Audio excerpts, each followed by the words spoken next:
I'm wondering if you would give us a clue as to what your strategies are going to be if it's really true that the market gets dismal over the next few years. If the market gets cheaper, we will have many more opportunities to do intelligent things with money. Now, whether we'll blow on the money in the meantime or something is another question. But we are going to be buying things, one thing or another, operating businesses, stocks, high yield bonds, whatever. We're going to be buying things for as long as I live.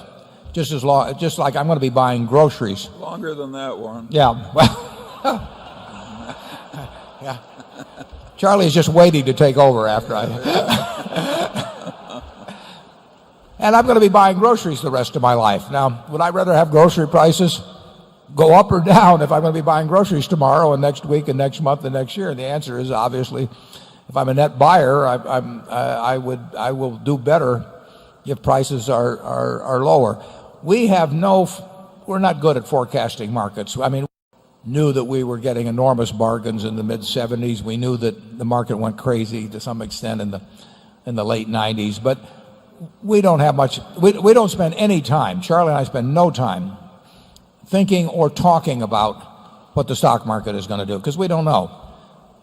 We do know sometimes that we're getting very good value for our money when we buy some stocks or some bonds, as it may be. But we are not operating on the basis of any kind of macro forecasts about stocks. And there's always a list of reasons. You gave a few. There's always a list of reasons why the country will have problems tomorrow, but there's always a list of opportunities which don't get mentioned quite as often. So we don't sit down and make a list of the bad things that are happening in the economy and the good things that are happening, and therefore expecting the stock market. It might not. It doesn't behave that way, even if you could correctly forecast some of the bad things or good things.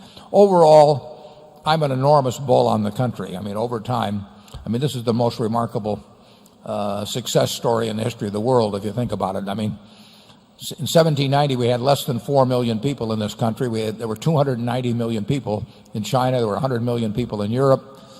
And they all had the same intellect we had. They were in the same general climate. They had lots of natural resources.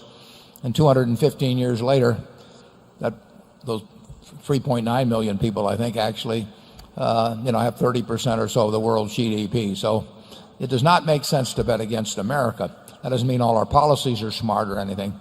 But I do not get pessimistic on the country.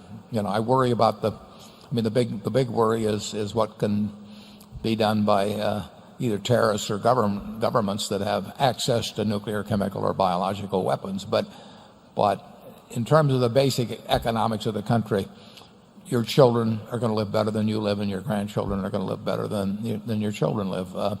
And we do not focus on macro factors.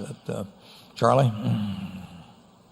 Well, I agree with you that the economics of the country are probably going to increase for a considerable period ahead.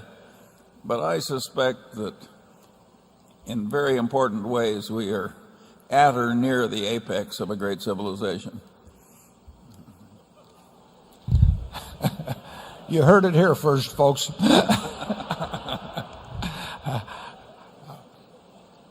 If you leave the NCB, nuclear, chemical, biological, but I do not feel that way, but you'll get to see which one of us is right 20 or 30 years from now. But I have seen more people pass up opportunities because they get focused on a single economic variable or a single problem that the country faces, and they forget about the good things. If you can buy very good businesses at attractive prices, it's crazy to say, I think I'll sit this out because it might get a little cheaper next year or something of the sort, and because the world's going to go to hell.